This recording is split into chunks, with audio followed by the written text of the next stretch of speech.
Você já sentiu que a sua existência servia apenas para facilitar a vida de outra pessoa? Imagine passar 23 anos da sua vida sendo tratada como uma intrusa e uma empregada na sua própria casa, limpando a sujeira e engolindo o orgulho enquanto a sua irmã recebia o mundo de bandeja. Essa é a história de uma vida roubada e de uma crueldade tão enraizada que se tornou a rotina de uma casa. Mas a verdade tem uma forma impiedosa de vir à tona e, às vezes, um simples olhar treinado sobre uma fotografia de casamento é tudo o que basta para desmoronar décadas de mentiras. Prepare-se para uma jornada de humilhação, uma revelação de tirar o fôlego e uma vingança que o próprio destino fez questão de orquestrar. Antes de começarmos essa história incrível, não se esqueça de curtir o vídeo, se inscrever no canal e contar pra gente nos comentários de onde você está ouvindo essa história. O frio da Serra Fluminense tem uma maneira peculiar de penetrar nos ossos. Em Petrópolis, as manhãs costumam nascer envoltas em uma neblina espessa, mas naquele sábado, o ar parecia ainda mais pesado, quase sufocante. Eu estava de pé desde as 4 da madrugada. O piso de lajota fria da área de serviço enviava choques térmicos pelos meus pés descalços, enquanto eu esfregava o chão com uma mistura cáustica de água sanitária e desinfetante de lavanda. Aquele cheiro químico, ardido e persistente, era o perfume inconfundível da minha vida. Minhas mãos, permanentemente ásperas e com dolorosas rachaduras nas pontas dos dedos, contrastavam violentamente com o que a sociedade esperava de uma jovem de 23 anos. Mas eu nunca tive a chance de ser uma jovem comum. Eu era Clarice, o erro crônico, a sombra perpétua, a serva humilhada da respeitada família Fontenelle. Naquela mesma mansão imponente, no andar de cima, dormia Isadora, minha irmã, a princesa herdeira de um império construído sobre aparências e mentiras. Enquanto o meu quarto era um cubículo úmido nos fundos, apertado ao lado da despensa de alimentos, o dela era uma suíte master opulenta, com vista panorâmica para os luxuosos jardins de inverno. A disparidade entre nós não era apenas financeira ou estrutural, era uma crueldade, metódica, friamente cultivada dia após dia. Desde que comecei a entender o mundo ao meu redor, minhas memórias mais lúcidas são compostas inteiramente por esfregões imundos, panelas de ferro ferventes que queimavam meus antebraços, e o som metálico e estridente da campainha que eles instalavam apenas para me convocar ao trabalho. Lembro-me claramente de uma tarde fria, quando tínhamos apenas 10 anos. Isadora, num acesso de raiva infantil, te havia quebrado um vaso de cristal caríssimo no centro da sala de estar. Quando nossa mãe, Valéria, entrou correndo, desesperada ao ouvir o estrondo ensurdecedor, Isadora não hesitou. Ela apontou o dedo gordinho na minha direção e começou a chorar falsamente. Eu não tentei me defender ou explicar a verdade. No fundo, eu já sabia que seria inútil. Valéria caminhou até mim e me segurou pelo braço esquerdo com tanta fúria que as pedras, afiadas dos seus anéis de ouro maciço, ficaram cravadas na minha pele, deixando hematomas visíveis por semanas. Foi nessa mesma tarde, enquanto eu recolhia os cacos de vidro de joelhos, sangrando silenciosamente os dedos no tapete persa, que ouvi a sentença que definiria o resto da minha trágica existência. Meu pai, Humberto, observava toda a cena encostado no batente da porta de carvalho, balançando lentamente as pedras de gelo em seu copo de uísque importado. "Não chore, garota", ele disse com a voz embriagada, arrastada e desprovida de qualquer traço de empatia humana. "O mundo precisa de um equilíbrio natural, Clarice. Entenda isso de uma vez por todas. Algumas crianças nascem brilhantes, feitas para comandar e brilhar, e outras, outras nascem com o único propósito de servir. Aceite o seu lugar inferior e a sua vida será muito menos dolorosa." E eu acabei aceitando. Aquele fatídico sábado, porém, não era um dia qualquer na nossa rotina opressora. Era o aguardado dia do casamento de Isadora. A casa inteira exalava o cheiro de lírios brancos importados e o perfume adocicado e enjoativo que ela insistia em usar. O silêncio sepulcral da madrugada foi quebrado pelo som afiado de saltos à agulha batendo no assoalho de madeira de lei. Era Valéria, patrulhando a casa. Ela invadiu a cozinha, vestindo um robe de seda esmeralda, com os cabelos já perfeitamente escovados pelo cabeleireiro particular. Clarice, o café da manhã da sua irmã já está na bandeja de prata? Ela perguntou, a voz cortante e impaciente como vidro quebrado. Sim, senhora, respondi imediatamente, secando as mãos no meu avental de algodão desbotado. Fiz as panquecas de mirtilo que ela exigiu ontem à noite e o suco de laranja natural acabou de ser espremido. Valéria inspecionou a bandeja com olhos de águia faminta. O xarope de bordo está na temperatura completamente errada, sua idiota. Aqueça por mais exatos 15 segundos e, pelo amor de Deus, olhe para o seu estado deplorável. Você está fedendo a cloro barato. Quero você invisível hoje, entendeu? Ninguém da tradicional família do Cássio precisa saber dos nossos vergonhosos problemas internos. As horas seguintes foram um denso borrão de exaustivo trabalho braçal.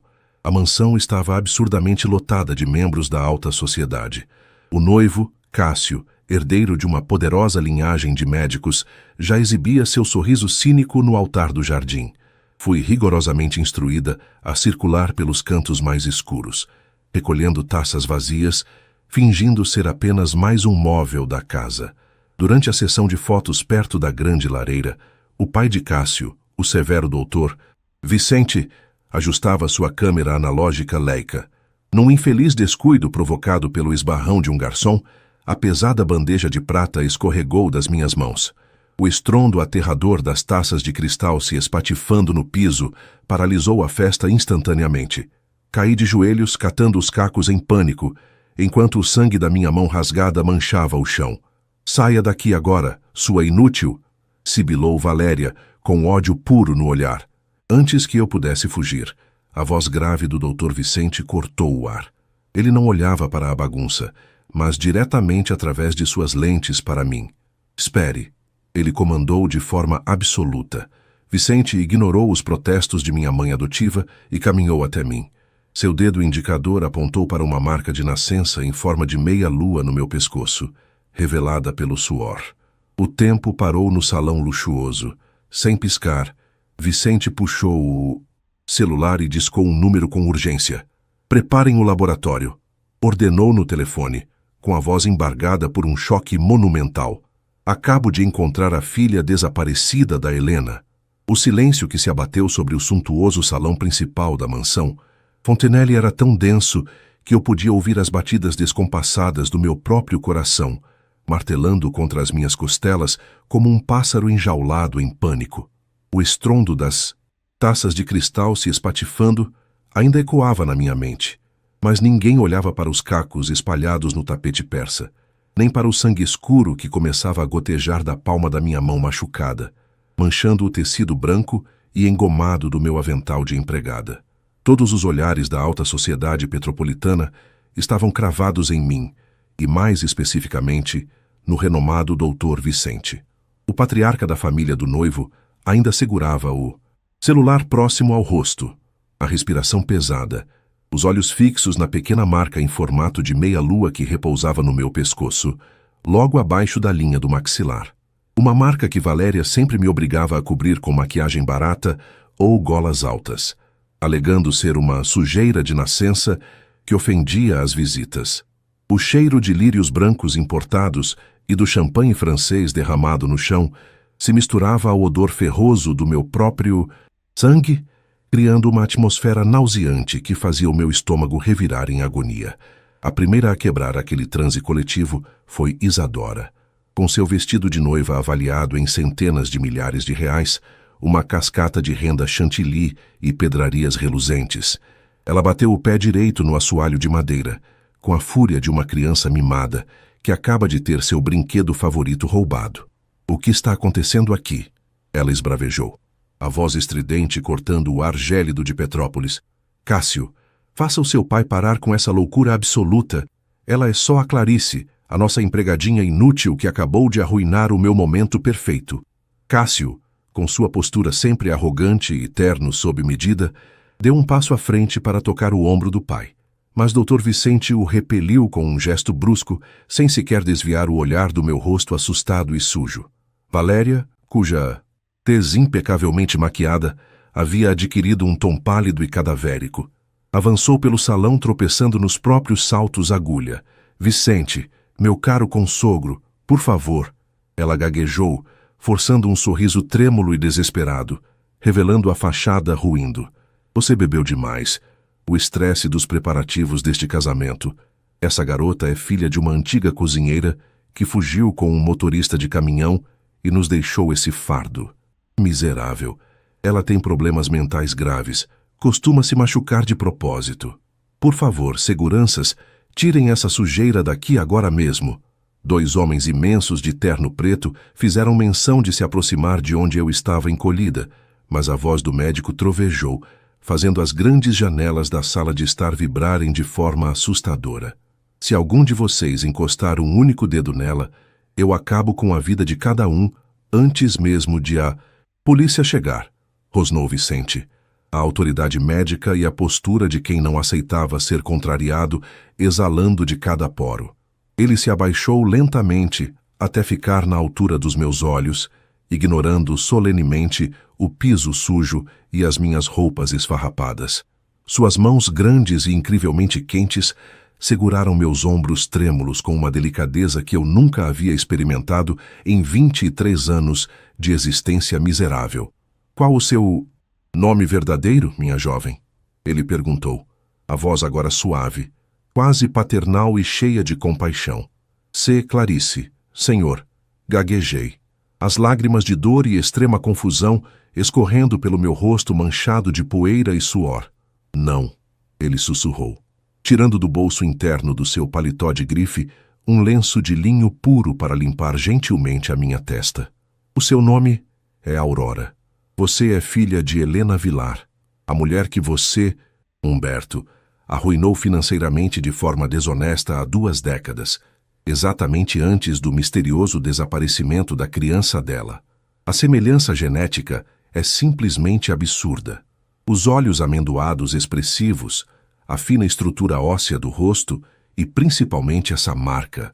Helena me descreveu detalhadamente essa exata marca de nascença em formato de meia-lua milhares de vezes em suas sessões de terapia ao longo dos últimos 20 anos. De luto. Eu sou o psiquiatra da família Vilar. O choque brutal na sala de visitas foi instantâneo e palpável. Ouvi claramente o som abafado do punho de Humberto se abrindo e derrubando seu copo de uísque, o cristal espesso estilhaçando violentamente contra o chão de madeira de lei. Uma sinfonia caótica que anunciava o iminente fim do império de mentiras e atrocidades dos Fontenelle. Valéria começou a gritar, uma histeria aguda e descontrolada, ameaçando processar Vicente por difamação criminal, enquanto os convidados engravatados e as mulheres com suas joias ofuscantes sussurravam e apontavam, os celulares de última geração subitamente sendo erguidos no ar para gravar o que já se tornava o escândalo da década.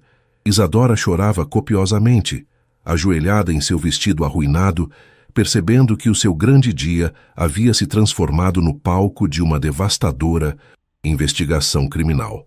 Vicente não deu a mínima atenção para nenhuma daquelas vozes patéticas.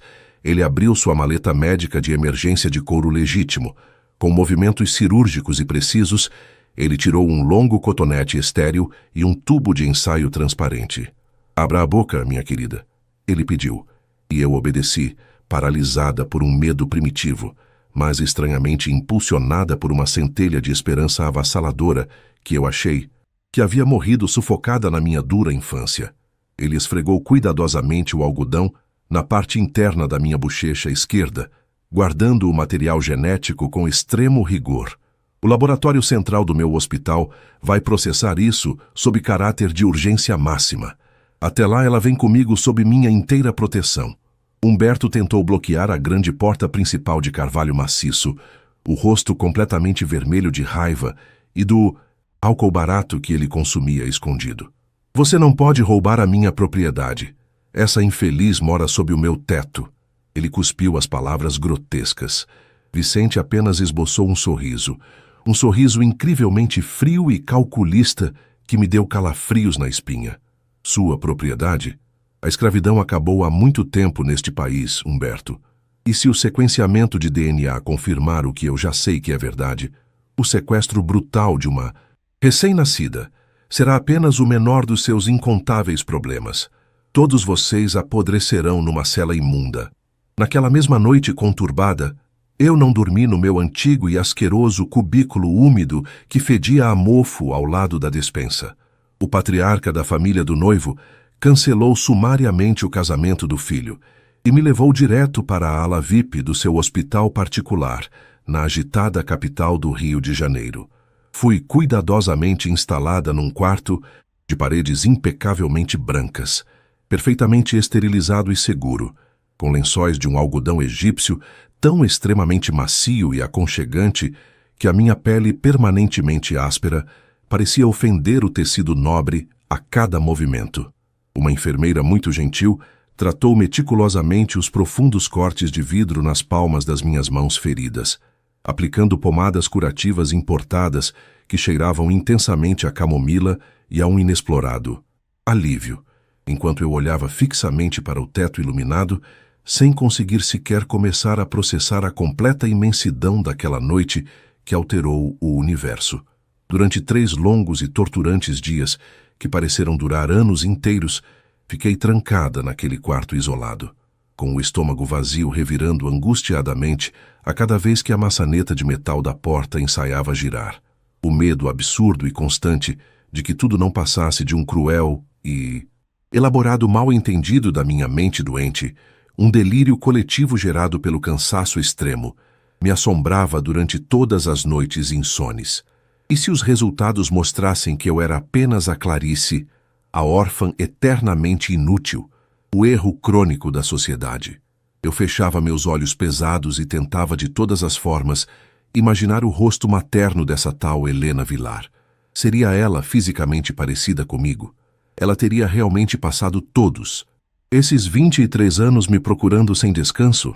O peso esmagador daquelas 2 infelizes décadas de abusos verbais diários, de panelas de ferro ferventes e esfregões encharcados de imundície, parecia de repente esmagar meu peito cansado com a brutal força gravitacional de um pesado bloco de concreto desabando. Até que, finalmente, na fria manhã do 4º dia de espera angustiante, a porta deslizante do quarto hospitalar se abriu de forma lenta e barulhenta.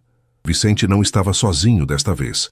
Ao lado dele, fisicamente amparada por um enfermeiro forte, estava uma mulher elegantíssima, de cabelos levemente grisalhos, meticulosamente alinhados num corte clássico, usando um tailleur de alfaiataria escura e ostentando olhos amendoados que estavam inchados e profundamente vermelhos de tanto chorar copiosamente.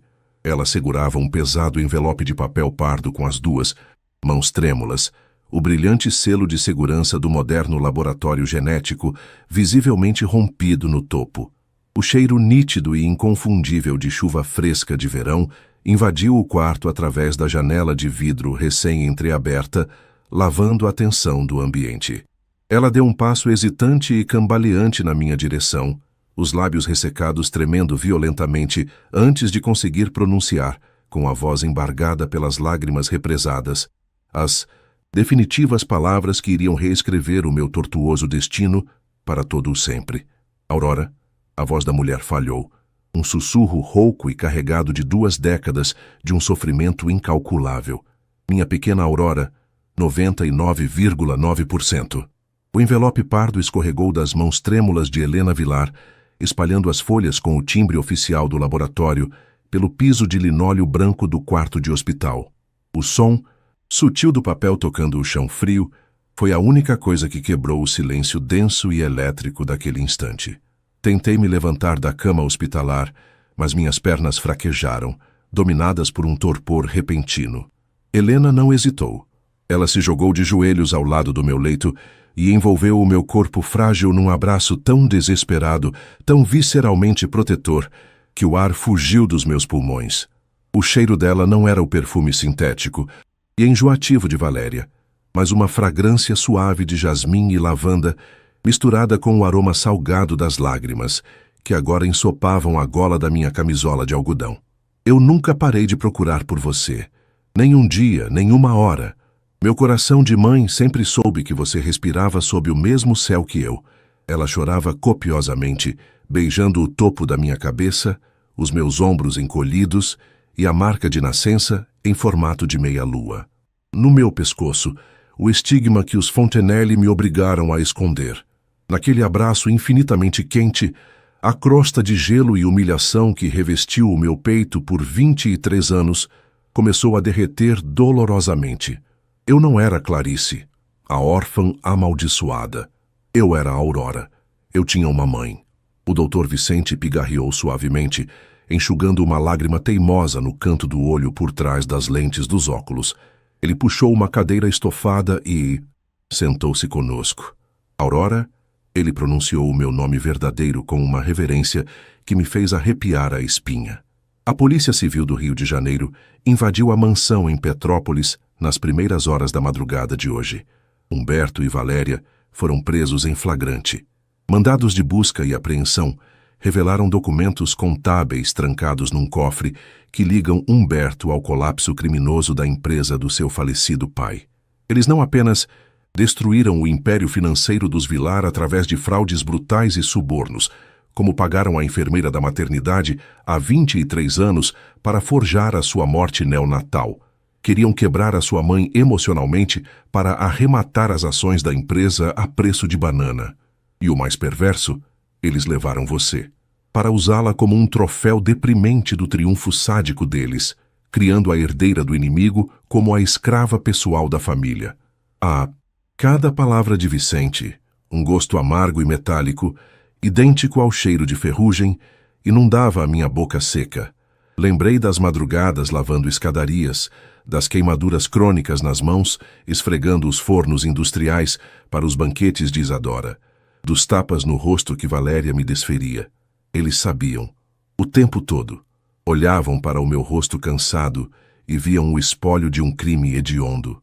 Roubaram minha vida inteira para alimentar um ego monstruoso. A tristeza rapidamente deu lugar a um ódio vulcânico e silencioso. 2 anos exatos se arrastaram desde aquela manhã chuvosa. A transição de Clarice, a empregada humilhada, para a Aurora Vilar, a herdeira resgatada, exigiu meses exaustivos de terapia intensiva e um medo residual de que alguém fosse me mandar esfregar o assoalho novamente. O apoio incondicional de Helena foi o meu farol luminoso. Ela me ensinou a caminhar, com a cabeça erguida e a entender o meu valor intrínseco. Os tratamentos caríssimos apagaram as dolorosas rachaduras das minhas mãos, embora as cicatrizes da alma precisassem de uma justiça implacável. Essa justiça chegou numa abafada tarde de novembro no imponente Tribunal de Justiça. Eu vestia um elegante conjunto de alfaiataria vinho, sapatos de couro macio e o cabelo castanho solto. A marca de meia-lua estava visível, adornada por um colar de ouro da minha avó. O salão do júri cheirava a madeira encerada e tensão. As portas se abriram com um rangido sinistro e os guardas escoltaram 3 figuras decrépitas até os réus. Humberto estava irreconhecível. O homem outrora corpulento era um invólucro humano murcho, enfiado num uniforme verde e áspero do sistema penitenciário. Valéria, privada de botox e grifes de luxo, exibia um rosto encovado, envelhecido em décadas. Os olhos dela varreram o recinto e, ao encontrarem os meus, desviaram imediatamente para o chão de granito, incapazes de sustentar a minha postura. Mas foi Isadora quem me causou repulsa máxima. A ex-princesa mimada, abandonada no altar por Cássio, estava sentada em roupas baratas e gastas, pois a justiça havia confiscado até o último centavo para restituir minha mãe. Isadora me olhou com inveja corrosiva e absoluto desespero. Fui chamada para o depoimento final perante o júri silenciado. Caminhei com a segurança de quem não tem mais nada a esconder. Minha voz soou clara e cristalina, ressoando nos altos painéis acústicos do tribunal. Narrei os anos de escravidão física, detalhei as atrocidades cometidas por perversidade e apresentei os exames, provando lesões articulares causadas pelo trabalho forçado infantil. Ao final da minha fala emocionalmente libertadora, o juiz proferiu a sentença. Humberto e Valéria pegaram 32 anos de prisão em regime fechado, sem direito à progressão por conta de fraude financeira monumental e escravidão moderna. Isadora, por usufruto consciente dos bens roubados, foi condenada a 7 anos pesados de serviços comunitários, limpando rigorosamente os banheiros imundos dos hospitais públicos do Rio de Janeiro. Ao sair pela escadaria de mármore branco do tribunal, o sol banhou o meu rosto, dissipando as trevas daquela mansão em Petrópolis. Helena apertou a minha mão, sorrindo com os olhos marejados de puro alívio. Respirei fundo, sentindo o ar fresco preencher os pulmões. A vingança perfeita foi expô-los à luz corrosiva da verdade e deixá-los apodrecer sob o peso dos próprios crimes. O equilíbrio natural que Humberto tanto pregava finalmente havia se restabelecido. Contudo, desta vez, os esfregões sujos preenchiam os dias de Isadora, enquanto a liberdade plena brilhava para sempre sobre a minha cabeça.